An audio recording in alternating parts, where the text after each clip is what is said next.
Hey everybody, welcome to part 3 in a series of videos for Three Kingdoms Redux. Now in this video I'm going to show you some actual sample gameplay for the game, let you get a good idea of how the game plays and see if this is a game that you're going to enjoy. Now if you want to learn how to play the game or just get my final thoughts on the game or even just get a quick overview of exactly what Three Kingdoms Redux is, make sure you check out the other videos in the series, but in this video we're going to concentrate on the gameplay only. So let's take everything down to the table and show you some gameplay from Three Kingdoms Redux. Two really quick points to make here before we get everything set up is now don't forget in Three Kingdoms Redux, at the start of the game when every player recruits all their generals can be recruited face down so the other players have no idea what generals every single player has. Of course it'd be pretty darn difficult for me to remember and memorize every single general that every player has in play. So just to make things a little bit easier on myself, I have all the generals face up at the start of the game and I have every single player's starting hand face up at the start of the game. Again, we're not going to do this in the actual gameplay for the game. We're just doing this to make it a little bit easier on myself so I don't have to memorize about 20 different cards, and I want to try to avoid as many mistakes as possible by having to juggle cards back and forth. So I'm doing this just to make things a little bit easier, but the nice added benefit is you're going to get to see what cards all the single players have here, and it's going to let you see how all the different strategies and everything works together and how all the strategies can be influenced by the starting cards for every one of the players, the starting generals every single one of our players takes. And one more point, we've already put out the starting tokens for the two center tiles, and we know that when popular support is now going to be an administrative, and the control of the Han Emperor is going to be a combat. Everything else is set up, all of our players have their starting cards. The only thing I want to do before we get started here is show you the thought process that goes into every single player's hand. So what I have not done is the Wei player has not picked their generals yet. So I'm going to go ahead and pick their generals just so you can see the thought process and how everything works there. Although just to save times and make things much more efficient in this video, I already have the Wu and the Shu player have already selected their generals and already have got their starting hands. So just to show you how this will work, we're going to take our Wei generals, our stack of Wei generals, and we need to draw out 6 generals total, and then we're going to look at all 6 of these generals that we've drawn. And from those 6 generals, we're going to pick 4 generals that are going to be part of our starting hand. They're going to join our leader, and we're going to figure out exactly which generals we're going to get.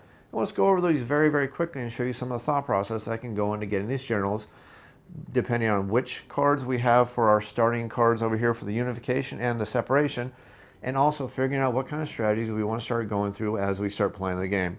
So the starting game, we know for the separation card is the current separation card we have is the Radin Armor card, and what this is going to allow us to do is if we have not stationed any infantry units on the board yet, we can get this card into play. And as soon as we station our very first infantry unit, and remember stationing means that you manage to move into one of these provinces, as soon as we've done that we can no longer play this card. So we want to try to get our strategy in a way that's not going to prevent us from playing this card. So we want to look at our generals, look at all of our cards that we have, our separation card, and look at all of our unification cards, and make sure that we're picking generals that are going to allow us to get the cards we want into play so we don't hamstring ourselves and cause us to have problems further down the road. So the very first general we're going to have is going to give us cavalry expertise. The next general we're going to have is going to give us the ability of control. The next one we're going to have is going to be giving us reverence. The next general is going to give us prerogative. Next general is going to give us the endeavor power. And finally, the next one is going to give us the composure power. Now, every single one of these generals is going to give us extra special abilities.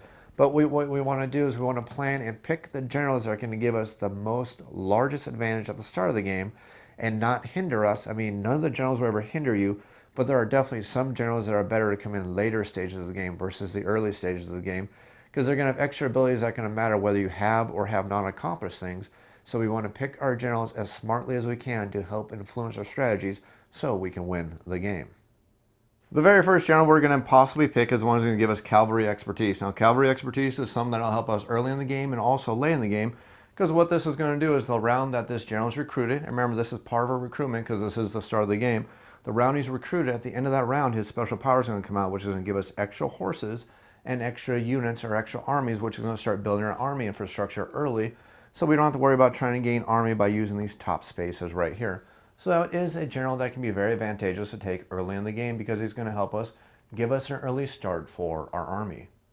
The next general gives us the power of control, and the nice thing about the power of control is this going to help us keep our relations for the tribe steady, because what this power is going to do is every even number round, even if we don't send a general out there to work on our tribal relations, what this general will allow us to do is allow us to keep our tribal relations steady, which will give us more generals to start doing the other things because we don't have to try to keep our tribal relations up. So again, this is a very nice general who's going to help us throughout the game, and the more earlier we get him into the game, the more rounds he's going to help us, and he's going to be a double duty general, showing that he's a pretty darn good general to get out there as soon as possible. The next general has the power of reverence, and the nice thing about him, and this is actually a very good general to also get out early in the game, making this a lot of hard decisions already, just looking at the first three generals. But generally when you go over here and take the import technology, you either going to take one unification card or one separation card, but when he goes out there and tries to use the improved technology or the import technology power, we get to draw one card of each, which is very, very nice for the Wei player. Because remember, the Wei player only starts the game with one separation card and three unification cards. So if we use this general on the space, we're going to start getting more separation cards, which is something we are lacking as the Wei player in the early parts of the game. And remember, the separation cards are the cards that we need to get out there as soon as possible, because the longer the game goes on, the harder these are to get into play. The next general has the power prerogative, which is actually very, very good, and another fantastic general. I'm going to keep saying that, it just seems, because this is another general who has a power who can help us throughout the game. Basically, anytime this general takes the ability of control the Han Emperor, and if he wins the vote on that, he can then take a harvest action or he can take a collect action. Now, he can't do the development, but he can do a free collect tax or a free harvest action, which can give us a double duty of not only controlling the Han Emperor, which is going to increase our rank. Remember, if we get to rank 5, we can pull an early game end. And sometimes, as the Wei player, is much more efficient to end the game early, because once the snowball starts running for the other generals, things start getting much more difficult for us. So not only is that going to give us an early positive end game to bring the end game around earlier for us, it is also going to allow us to try to create food and money, which will help us station our generals out here in these battlegrounds, and it'll help cover the costs on that because we can do free harvest or possibly collect tax actions. The next general has the Endeavor power, and basically what he does is allows him to modify what these two action spaces do. Instead of getting the resources for them, he can, instead of just getting those resources, which will be weapons, which will be fine, but if you have nobody to equip those weapons to, the weapons aren't going to help you that much, so he has a nice, interesting way of modifying those two locations. So instead of, like any other player would do, of taking 2 spears, 2 horses, or 2 boats, or 2 crossbow units, instead of that, he's going to take 1 trained army plus the weapon that would come from that respective space. So he's basically taking advantage of the trained army space and equipping that army at the exact same time, basically also being another general who pulls double duty. Every time he uses a spot, he gets double duty action, much like the general we just looked at a moment ago. And finally, we have the general who gives us the power of composure. Now, composure is another awesome power to also have very early in the game, because anytime we have this general, he's been recruited, he's going to allow us to recruit free armies and gain free equipment for those armies as long as we don't have any untrained armies in our supply. And at the beginning of the game, nobody has any untrained armies, so if I can avoid using the gain untrained armies on the recruit action space, he's basically going to give me free armies for a long, long time as long as I abuse his power, play smartly, and make sure I keep no untrained armies in my supply. I'm going to get free units every single round.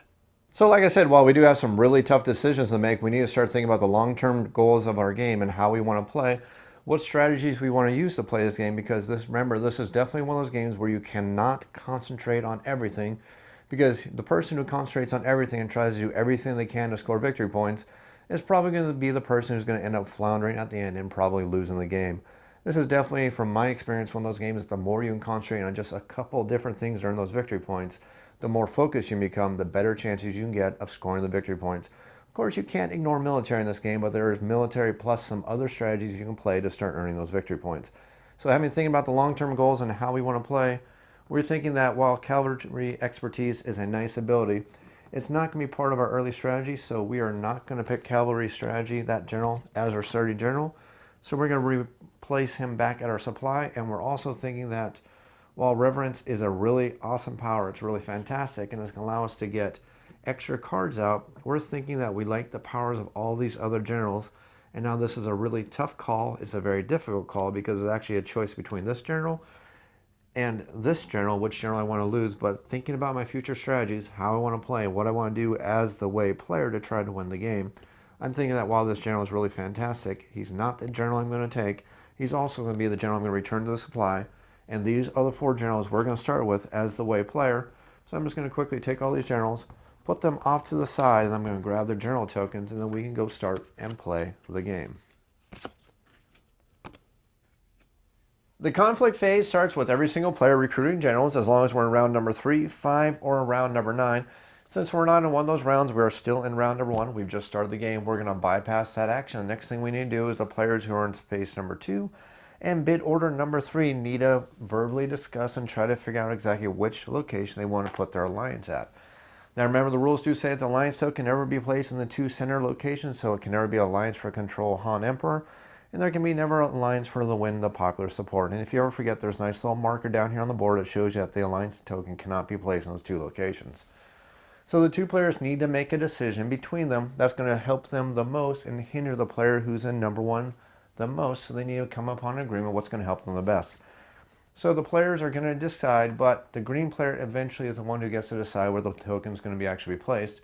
And the green player has decided as a Shu player that what they're thinking is that since they're behind in what they have because they have less generals than the other players, they're thinking the best thing to do to help compensate for that is to start building some constructions which are going to give them some abilities that will help them for the rest of the game. So as the Shu player, we're going to decide that the construct state enhancement is where the alliance is going to be placed, and that does mean that the Shu player and also the Wu player can both place generals there. If they both do and they both win the space by outbidding the Wei player, they're going to both be able to take this action and both, if they have the resources, pay for some cards to get some enhancements into play, which will give them some benefits for the rest of the game. And now it's time for every single player to bid for their location spaces. Remember, we bid in player order for the bid track, so we know the Wei player gets to put out a general first, Wu gets to place a general second, and finally Shu gets to place a general third.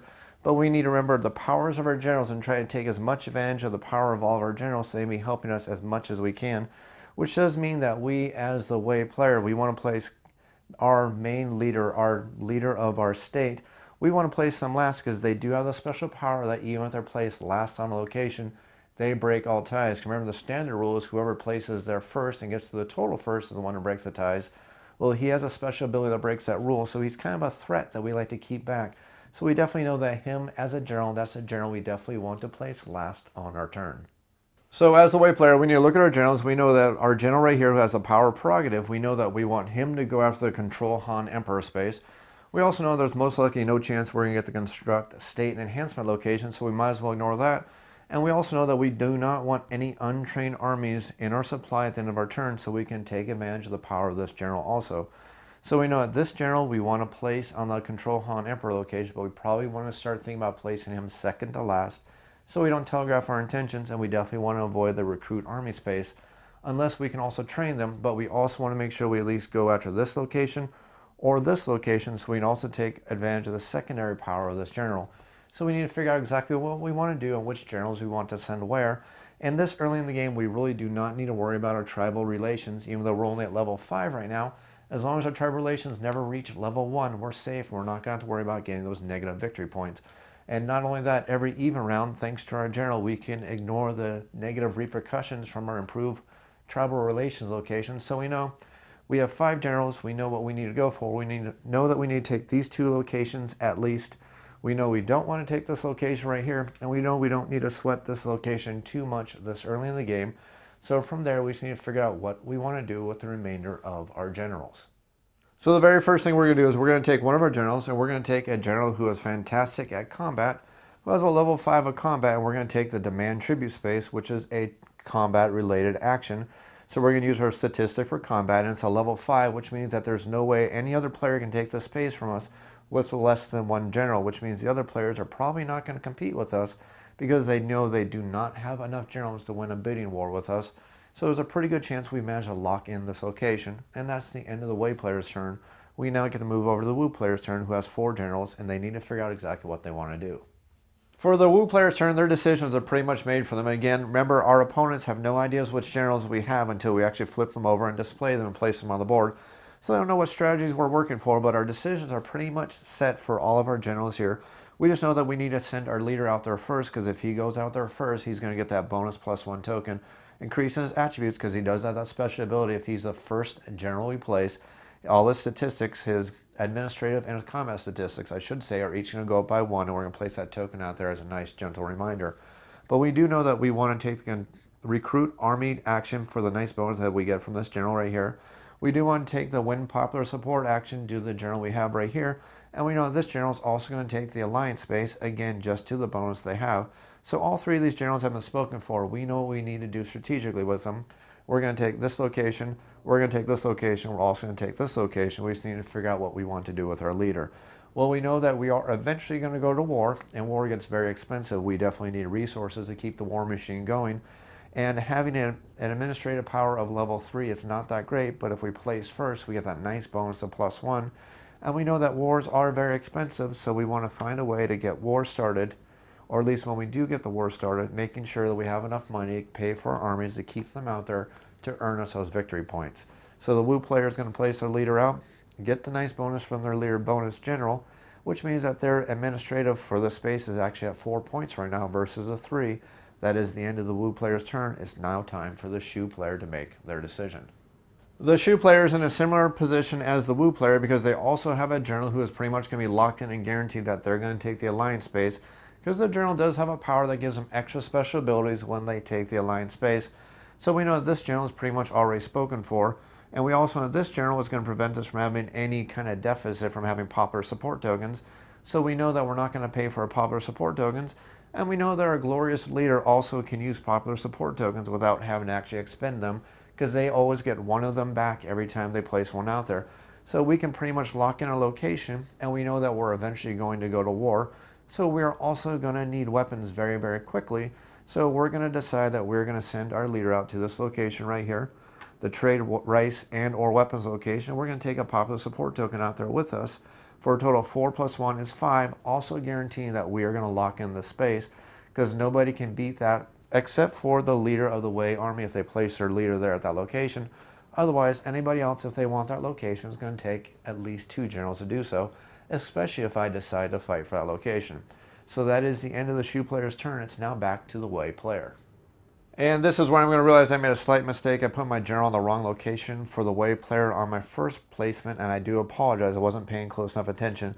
This general was supposed to go on the produce spears and location space, so he gets the powers of his general. So again, that was my mistake. And now I want to take my second general, who is going to go out to the demand tribute location, which was my original plan for the Wei player. That's the end of the Wei player's turn. We can now move back to the Wu player. Their Wu player for their turn definitely wants to take advantage of the powers of their generals, so they're going to use this general right here for the recruit army space. And his power does mean that one of the generals or one of the armies he recruits here is going to come into play trained. So we definitely want to make sure we're taking advantage of all the powers of all of our generals to help our strategies. That's it for the Wu player. It's now back to the Shu player. He gets to place their general.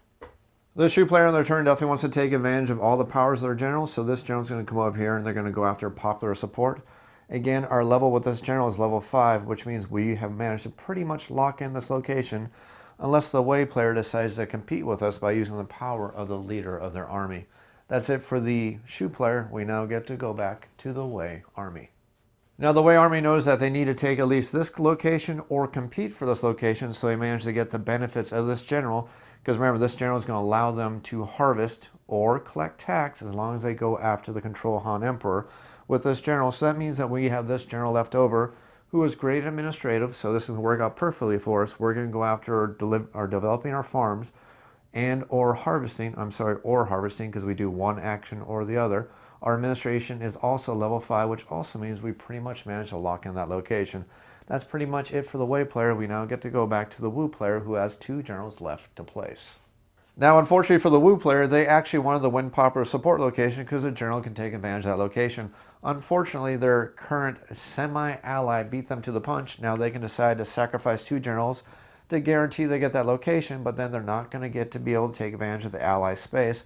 So they're going to decide they're going to write off a little bit of a loss, and they do realize that there are some other good locations they can go after. So they're going to take, without telegraphing their intentions, because they're not quite sure what they want to do. They know this general is going to go to the ally location spot. They do have this one general left over who is great in combat, not so great in administration. They're going to go out there and work on getting some weapons for them, because they are definitely going to get a trained army at the end of this turn, which means they're going to have some armies to start working on some things. Now they could, if they wanted to, they could have come out there and worked on their improved tribal relations, but we're at currently level 6. Remember, we just have to make sure we don't get to level 1. We don't have to worry about the higher levels quite this early in the game, and taking a hit right now is not that big a deal, because we can usually make up for that with armies at a later date, or even possibly on the next turn, because we are going to have a trained army. So we're not too concerned about it. We're definitely going to have the weapons to help train that army and get them out there. So that's going to be the decision for the Wu player. It's now back to the Shu player, who only has one general left to play. And we know we're going to place that general over there on the ally space, so we make sure we take advantage of this location. And we have level 5 administration, making sure we're pretty much going to lock in that space, and we don't have to worry too much about the Wei player trying to take it from us. That's it for the Shu player. Now it's back to the Wei player. Now we already know that the Wei player wants to control the Han Emperor, so they're going to place the general down on this location. Now they could have placed their leader at this location, but we want to save this leader for last, because as long as this location is not contested by another player, we're going to have a free movement to take up another location and possibly contest with another opponent if we have to.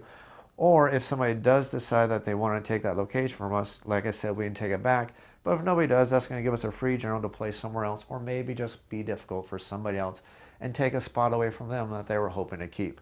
So again, we're going to keep our leader for last. That's it for the Wei player. It's now time for the Wu player to place their last general, which we know is going to go on the alliance space, because they do have that special power there in game with that general. That's it. We now just get to go back to the Wei player. He gets to place their leader anywhere they want on any location currently on the board. Now, of course, we do have a couple decisions. We could be a jerk to the other player. Since we do break all ties, we can take this location from this player if we wanted to. Since we do have a 5 in administration, so we could take that location. We could take this location from this player, because even though they're at a total level of 5 right here, remember we do break ties, so if we wanted to, we could take that location. But we are thinking, since we do have a deficiency at the start of the game because we only have one separation card, we want to get some more separation cards, so it's not that big a deal, and there's no reason to push the issue quite yet over competing for these locations. So it's actually not a bad decision for us. That's the end of the bidding. It's now time to move to the resolution spot of the round. So the first thing we need to do is for the resolution to see if any of the players lost any of these locations. Unfortunately, for this starting round, it didn't happen. So not too big of a deal, so we just go ahead and ignore that for now, because this is a shared location, so these players are not competing for it. They're sharing for it, so they don't have to worry about kicking out another player. So all the other locations are represented by only one of the 3 states. So there's not going to be any competition for those locations, so we're done with that. And also, since this is the first round of the game, there's no general left on the space from the prior round, so we don't need to worry about it at all. So the only thing we need to do is we need to figure out what is going to be the turn order for the next round. So we just need to count how many bids every one of our players won. Remember, battles count, and also the tribal relation locations also count. So we see that the Wei player won 1, 2, 3, 4, 5 bids. So they won a total of 5 bids. The red player, the Wu player, won a total of 1, 2, 3, 4 bids. And then finally the green player, which is the Shu player, won a total of 3 bids. So after we mark the action rounds, remember they have to match out what we have currently, then we need to figure out if the turn order is going to change. Remember, the person who won the most bids is going to be player 1. So Wei will remain player number 1 since they won 5 bids. Wu won 4 bids, so they will remain player number 2. And finally, Shu won 3 bids, so they will remain player number 3. So the player order for the next round is not going to change at all. The only thing left to do is for the Wei player to go ahead and resolve all their locations in any order that they decide. Now remember, we can resolve these locations in any order we want, so sometimes it's more advantageous to resolve these actions in certain orders to help us even more. So the very first thing we're going to do is we're going to resolve the demand tribute location. So we'll take our general off the board and we'll move them back to the correct general on the board on our player cards. Remember, we don't have to place them face down anymore because all the players know which generals we have. And for our demand tribute action, we are going to take 1 untrained army and add that untrained army to our supply. Next thing we're going to do is we're going to do the produce spears and horses action with this general. Now remember, his special ability is that if he uses that location, he can, as a third option, decide to train an army, which we will do, and then we can decide to take one of those weapons. We can either take the spears or we can take the horses.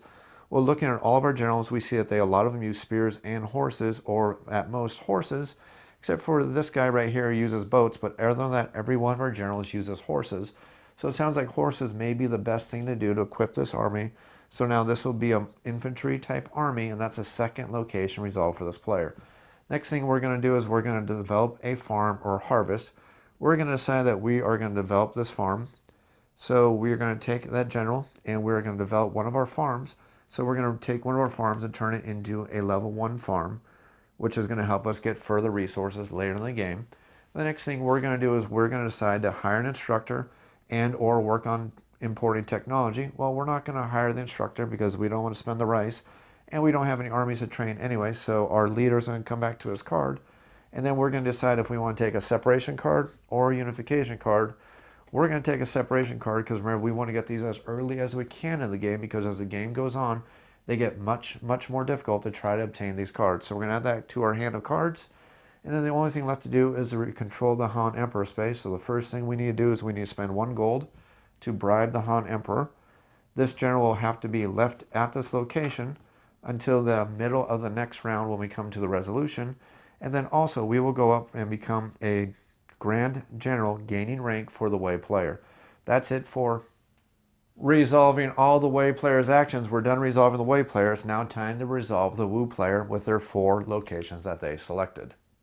I almost forgot though, this action actually resolves now, not the end of the round. For a moment there I was thinking that action resolves at the end of the round, but it actually occurs right now. So I do need to use this general's special power to either do a harvest or do a collect tax action. Well, doing a collect tax action would be pretty useless for us right now, so we're simply going to use his harvest power for that general before going after controlling the Han Emperor, because this occurs now, not at the end of the round, so I was a little bit of a mistake because I was forgetting the sequence for this one specific general. So now that we are truly done with the Wei player's turn, it's now time to move to the Wu player, who gets to resolve their 4 locations in any order they want. So the Wu player for their turn, the very first thing to do is they're going to resolve the construct state enhancement location. So we simply remove that general from the board and put it back on his card. Now this general does have the special power that right before I resolve this location, if I pick this location as the alliance space before I resolve the action, I do get to claim 1 rice, which we get to add to our supply. And then the next thing we're going to do is we are going to actually build or construct the state enhancement. We're going to decide that we're going to construct the hereditary army system, which does mean that anytime at the end of the round, or I'm sorry, anytime we use either produce crossbows vessels action or the produce spears horses location, we're going to get 1 free untrained army. And that's a permanent power for us for the rest of the game. It's also worth 1 victory point for us at the end of the game. The only thing we need to do is we need to spend 1 popular support token to pay for that card, and now that card is in play and it gives us a permanent benefit for the rest of the game. So we're going to move to our next general in order, and since we now have that state enhancement card in play, its effect is now in effect right now. So we're going to resolve this general right here. We're going to remove him back to his card, and he's going to allow us to produce 1 crossbow and 1 ship, or 2 ships, or 2 crossbows. Since most of our generals like to go by sea, we're going to go ahead and we're going to take 2 boats to add to our army, and then this card is going to trigger, which is going to give us 1 untrained army to add to our supply. The next general we're going to resolve is the one in the recruit army space, and we're going to gain 2 armies for using the recruit action. But remember, this general does have the power that when he does a recruit, one of the armies comes into play trained. So now we have 1 trained army, 2 untrained armies, and we can go ahead and, just for future memory, equip one of those armies with a boat right now. So we know in the starting with the second round, we're going to go in the second round with 1 trained army, possibly go out to battle if we want to start gaining some of these locations, and possibly start earning some victory points. The only thing left to do is go ahead and develop a marketplace or collect tax. Well, we know we're not going to collect tax, so the only thing we're going to do is develop 1 marketplace. We're simply going to flip the token over. We now have 1 level 1 marketplace. That is everything we need to do for the Wu player. The only thing left to do is go over to the Shu player. The Shu player for their turn is also going to matter in order they're going to take their actions, because it's going to matter for them by the cards they're going to get into play. So the very first thing they're going to do is they're going to go ahead and win popular support, which is going to give them an additional popular support token. Now remember, we don't have to worry about this putting a drain on our economy, because of this general special power allows them to have up to 2 rice to pay for up to 4 popular support tokens. Now we don't actually take the money, we're just kind of a mental math type of thing, knowing that the first 4 popular support tokens are already paid for because of this general's power. The next thing we're going to do is we're going to resolve the construct state enhancement ability. This general is going to return, this token is going to return back to its general. And before we resolve that action, that general does have the special power that whenever he uses the alliance space, he's going to get 1 free gold. And then we're going to use that gold plus 1 rice to go ahead and build the construct state enhancement. We're going to construct the heavy moldboard plow, which is going to give us an extra benefit when we use the trade rice and or weapons location. And since we build this before we're resolving the space, this is also going to go into effect. So we're going to get some extra bonuses. So we just need to spend the 1 gold and the 1 rice to pay for that. Once that's done, the only thing left to do is to do with the last general, which is the trade rice and or weapons. But before we resolve this, we need to remember the extra special power we get from the heavy moldboard plow, which is going to give us back the 1 rice we just spent. So we basically just got this card into play for free just by judging how we did our actions and in which order we did them. So we're going to resolve the final general. Remember his special powers, we don't have to worry about discarding this popular support token because he gets to keep one of them. Now if he spends 3 of them out there with him, he only gets to keep one of the 3, but since we only spent 1, it's going to come back with him, and now we get to trade rice and or weapons. And since we have plenty of money and plenty of rice, we can go ahead and do so. The very first thing we are going to do is to use the top half of it, which is the trade rice part. So we're going to go ahead and trade 4 rice, which is going to give us 5 gold. And then once we have this 5 gold, we're immediately going to turn around and spend all 5 of that gold, which is going to allow us to grab 3 weapons. Now the weapons we want to look for is horses, spears, boats, and crossbows. So we're going to go ahead and see that spears are the majority for us. We're going to go ahead and grab 3 spears. So once we do get some armies, we're going to have the weapons to go ahead and equip those armies. Now it did cost a little bit of resources for us, but we definitely have enough gold to get some of those resources back. So we're not too worried about it yet. That is the end of the resolution part for all of our generals. Now, unfortunately, none of our generals decided to work on their tribal relations, so every one of our players at this point, after they've resolved all the action spaces, they're all going to take a penalty to their tribal relations. Now, it's not too big of a deal, just as long as any of their tribal relations never reach the level of 1, they won't start taking any of the -3 victory point condition tokens. So as long as we keep our tribal relations above 1, we're A-okay. So it's not a big deal that we've taken this hit this early in the game.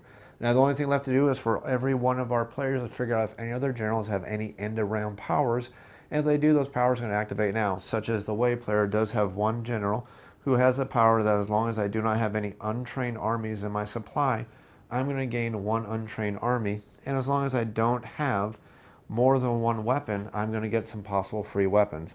Now in this case, it looks like I'm going to get 1 free cavalry unit. Now I can't equip it with my army because they are an untrained army, so once I get that army trained, I can equip them with that weapon and possibly go to battle or even start working on my tribal relations for the Wei player, because our tribal relations are all the way down to level 4 at this point. So now we need to look at the other generals.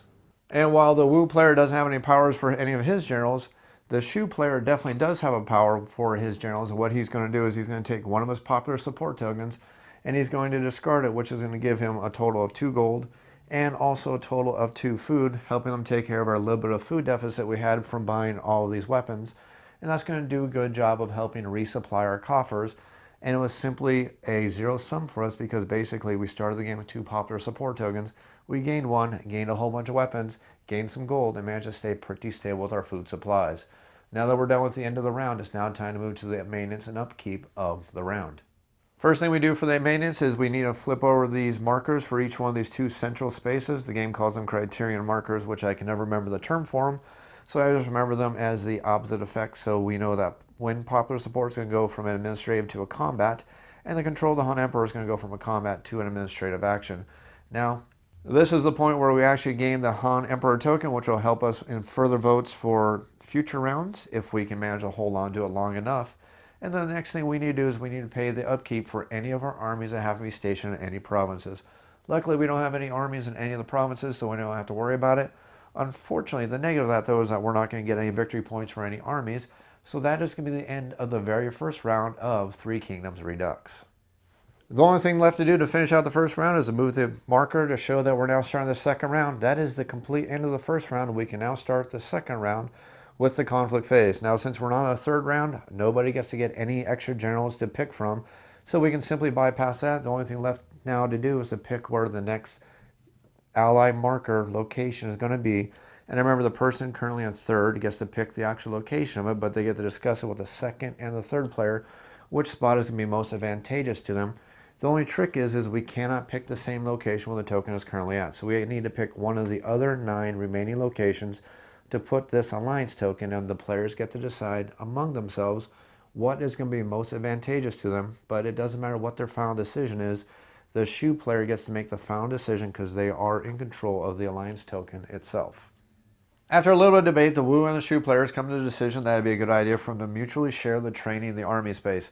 Now this works out pretty darn well for the Wu player because they do currently have 2 untrained armies. And the Shu player, while they currently have 0 armies, they do plan on getting some armies very quickly this turn. And if they do get some armies, they definitely would like to train them. So they do know that they can put this general towards this location, getting the extra bonus, so they just know they need to go out there and recruit armies location, and they'll get some good benefits this round. So that's going to be the end of placing the ally token. Now it's time for all of our players to start placing their generals. one at a time, again in the player order for the bids. So we do know that the Wei player is going to bid first, Wu next, and then finally the Shu player. The first thing the Wei player is going to do is they're going to use their general who gets extra benefits every time they come to this nice location right here. And remember, we do have a future plan, so we're doing this because we have a long-term goal. Again, using all the powers of all our generals and knowing all the cards we currently have in our hand. The next thing we get to do is the Wu player gets to place their general down. And they have a really tough call to make here. Generally, we always want to place our leader down first because every time he's placed down first, he gets that extra +1 bonus to both the statistics, pretty much making him a lock for getting that location as long as we place that general first. Unfortunately, we don't know the plans of the other players, and we don't want to win out or lose out on the win popular support action again because we want to take advantage of this general's power. So unfortunately, we're going to have to make a tough decision here of extending placing this general first and getting that nice benefit of the general. We're not going to do that. We're actually going to take this location right here, the win popular support, because the bonus we get from placing this general is much more important than the bonus we get from placing this general. And we definitely want to lock in the win popular support location this turn. That's it for the Wu player. It's now over to the Shu general. The Shu player knows definitely that they want to recruit armies because that way they take advantage of the alliance space. If they don't have any armies to train, that alliance is going to go to waste for them. So they're also going to move their leader out here on the recruit armies, and they're going to take one popular support token with them. That makes their total level 4. It's not a lock-in for the space, but at least it's a good chance that they at least get the space when it comes to the resolution. At least that's their hope. Now it's back to the Wei player's turn. The Wei player is simply going to use one of their generals to go ahead and demand tribute. Now this general has a level 4. Again, not a sure thing to get that location, but at least we have 2 generals held back, and one of them can pretty much guarantee we can get any location we want. That's it for the Wei player. We now get to go back to the Wu player. The Wu player is going to go ahead and take the alliance space, which is allow him to train 2 armies. Remember, we do have 2 untrained armies at this point, and now we get to go back to the Shu player. The Shu player decides that they want to construct a state enhancement token, which is going to cause them a little problems because that's something the Wei player also wants to do. Unfortunately, the Shu player does not know that. The Wei player, for their turn, they're going to move one of their generals over to the administrative phases, which is the develop marketplace or collect tax action. Well, we pretty much know what they're going to do. The next thing we need to do is figure out exactly what the Wu player wants to do with the remaining 2 generals. Wu decides that since we already have a marketplace, it may be a good idea to start developing some granaries, and then finally we get to come over to the Shu player, who we know definitely wants to take advantage of the alliance space and also the power of this general, so they're simply going to place their general there. And then this is the instant where we're going to see a little bit of competition for one of the locations, because now the Wei player gets to take advantage of their leader's special ability that they break ties, even if they land at a location before, or I should say after, another player. So they're going to place their general down at this location to construct state enhancement, and even though we were the second person to place their general there, and this is administration space, both our stats are level 5 in administration. Unfortunately, our leader has a special ability that he always breaks ties. Finally, the Wu player, for their decision, they actually have some pretty good decisions because they are the last person to place a general, which means there's a lot of options they have available to them. The first option they have is they can pick any one of the spaces that have not been taken yet. They do have an equipped army, which means they could go ahead and decide that they're going to go to battle and possibly work on getting one of the different provinces out there, which is going to give them victory points every single round for the rest of the game, as long as they keep that army fed and also keep the money out there to keep that army out there at that location without getting those negative victory points every single turn. They can also take one of these other locations out here that have not been claimed yet, which is another option they can do, or they can even go ahead, record a video. Now the Wu player, for their turn with their very final general, has a lot of options actually available to them. There's a couple different things they can do. We do have a general available. We have an army, and the army has been equipped, which means we can go out to one of these battle regions right out here and work towards getting one of these provinces, which is going to give us some victory points every single round for the rest of the game, as long as we have the marketplaces and the granaries or the backup supplies to keep those armies fed so we don't get those negative victory points every single turn. We can also go ahead and work on our public relations with the tribes out there, which could actually give us one movement towards the positive, because we do have one army we could put out there with a general, but we're not too worried about our tribal relations at this point, especially since we do have some spaces open on the board. While the spaces on the board do look pretty darn good, there is some more options that we actually have, because our remaining general has a strength of combat of 5. And that 5 combat strength does outweigh the combat strength of this general right here, and it also outweighs the combat strength of the general who's over in the demand tribute location.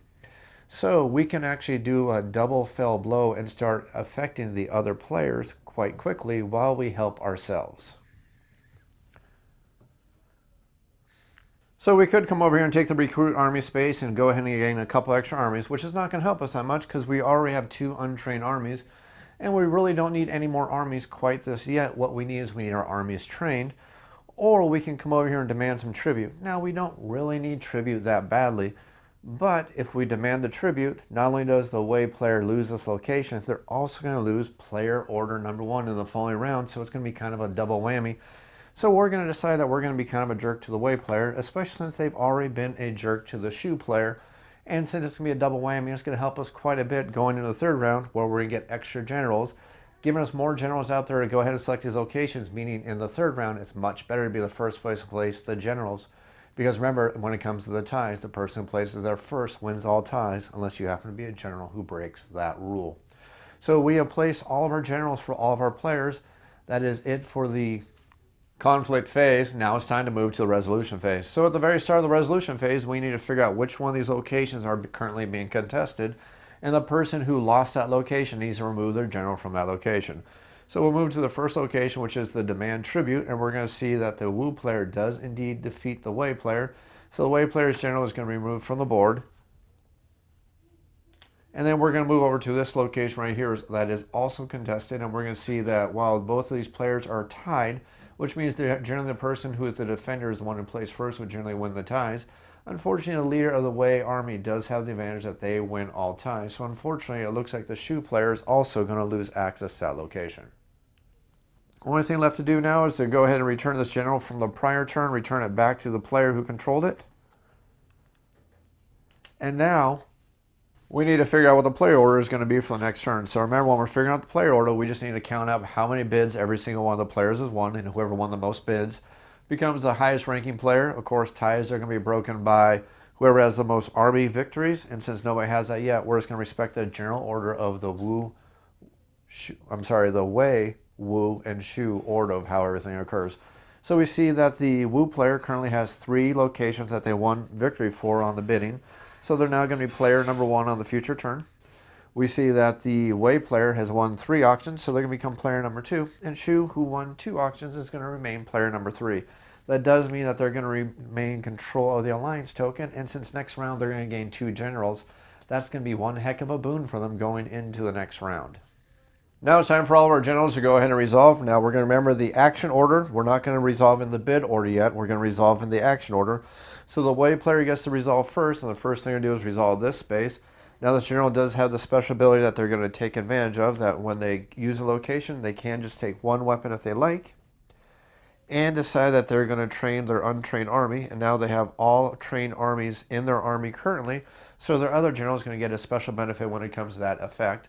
The next thing we're going to do is we're going to develop our marketplace, or we're going to decide to collect taxes. We're going to decide that we're going to develop a marketplace.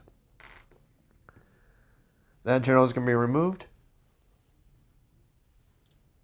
And then finally, we're going to construct a state enhancement.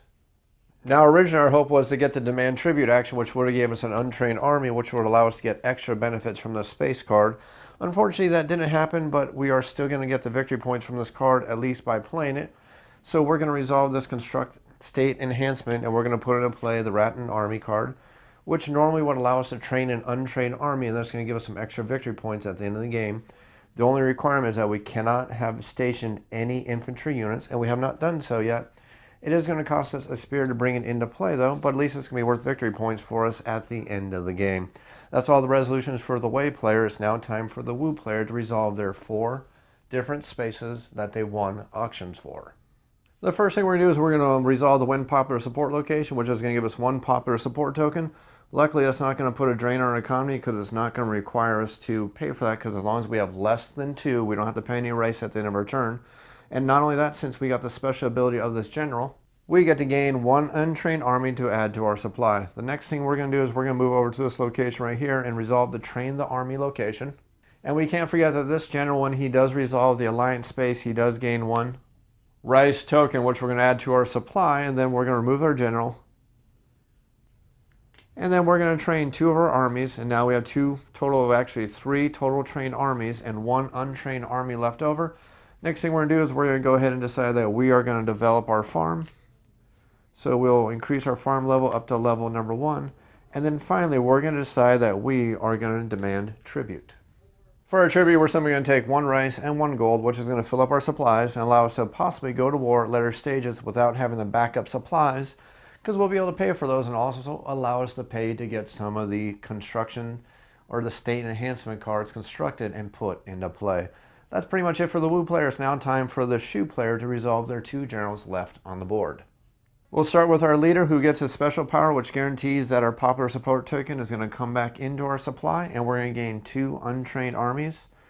And then our next general is going to have their effect go off, but before they're going to do that, their general is going to get their special ability, which is going to give them 1 gold thanks to their general special ability. And then they're going to train both of their armies, and we now have 2 trained armies, and we have 3 spears to equip them with at the start of the next turn if we want to start going to battle or start working on our current tribal relations for our empires.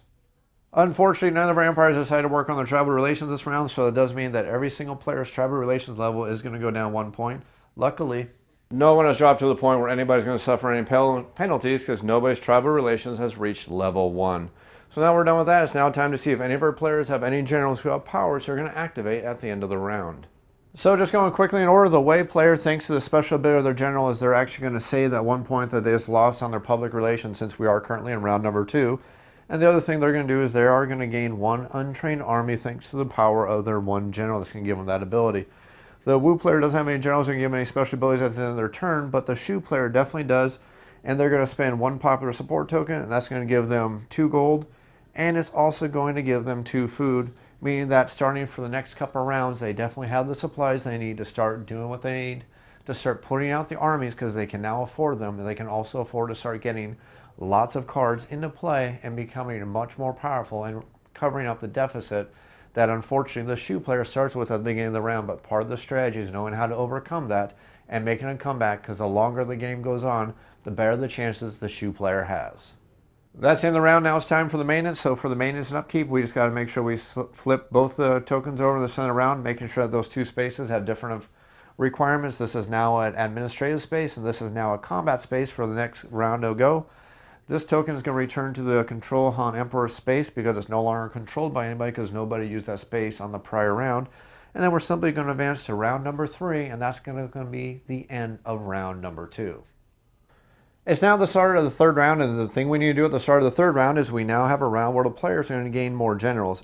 Now remember, the way this is going to work is the Wei player gets to gain 3 generals. Again, we're going to place them face down so other players have no idea which general we're picking. And of these 3 generals, the Wei player only gets to keep 1 of them. The Wu player gets to pick 4 general cards, and of those 4 general cards, they get to keep 2 and add them to their army. Again, they're going to be played face down so the other players have no idea which generals we picked. And then finally, the Shu player also gets 4 general cards. Of those 4 cards, they get to keep 2 and add them to their army, which is going to give them more generals to start working around the board, give them more ability to start covering everything, and you're going to start seeing a lot more competition between all the players, because now all the players have a lot more generals than the amount of spaces available on the center of the board.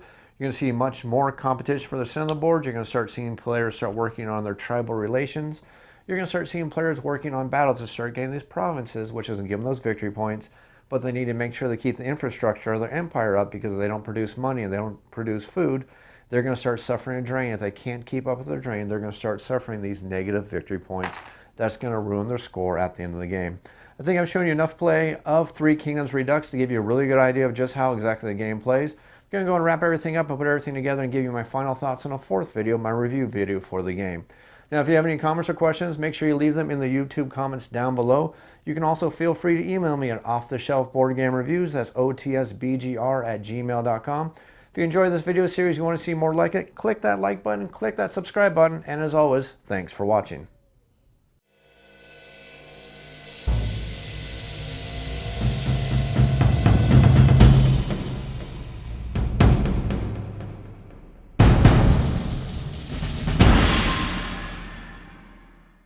Cells.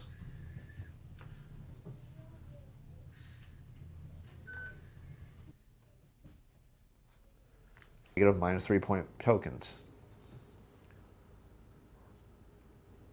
recruit generals. You cannot walk on the board today. Cat, monster. Today, the state of Shu will be played by the cat.